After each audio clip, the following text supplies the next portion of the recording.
มาทุกคนเนาะคลิปนี้สร้างเที่ยงสิพามาเบิงรถไถนาดัดแปลงคันนี้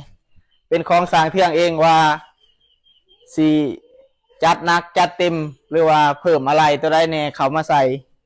พามาเบิงเนาะว่าก้าวหน้าไปหอดขั้นตอนใดหรือว่าหอดจุดใดเนาะอะไรที่หนึ่งที่สร้างเที่ยงอยากมาแนะนำให้ผู้ที่อยากมาเฮ็ดรถน้ำสร้างเที่ยงว่าสร้างเที่ยงใส่พวงมาลัยรุ่นใดเนาะนี่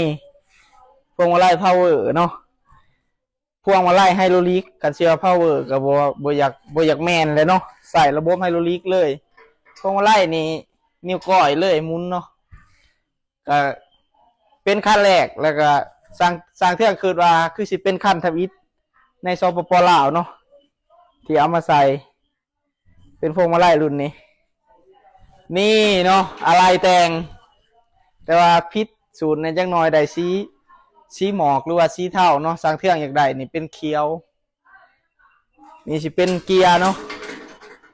แต่ว่ายังบ่ทันใส่ระบบนั่นจะเป็นซอยเหลี่ยวสองข้างแต่ตัวคอนโทรลกับสีสูงคือกันย้ำมาพี่ตะกองเนาะมาเบิงความลำนาหรือว่าก้าวหน้าระบบโค้งไทย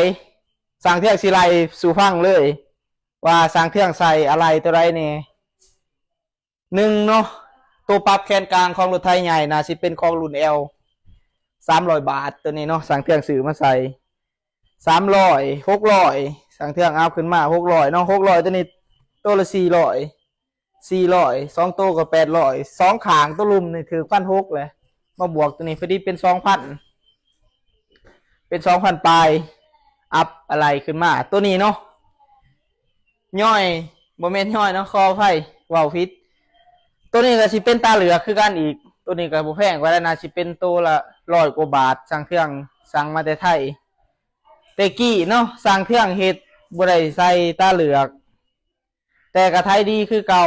และคู่มือนี่สั่งเครื่องใส่ตาเหลือกกับไทยทำซ้ำเก่าเนาะต่างแต่ว่าเพิ่มคุณภาพในการดัดแปลงเพิ่มความแข็งแห้งเพิ่มอะไรให้มันหาง่ายเนาะเกิดว่าตัวนี้รวมตะกองเนาะตัวนี้รวมตัดหนีเนาะรถไถใหญ่เขาก็ยังตัดได้สิว่าโอ้สร้างเที่ยงเจ้าขึ้นมาว่าตัดออกมันสิจอดเป็นบ่ตัวนั้นเจ้าได้จ้างเขาเนาะผู้ซื้อรถน้ำสร้างเที่ยงเมื่อเนาะต้องได้จ้างเขาตัดแล้วก็เสื่อมรถไถใหญ่เขาก็ยังได้ตัดตัวหลังคือการตัดหนีเนาะนี่เป็นตัวปรับขางพานไทยนี่มักแบบใดเนาะมักแบบเอียงข้างนี่บ่ใบหน้าบ่เขาหันแขนยุกข้างนี้ขึ้น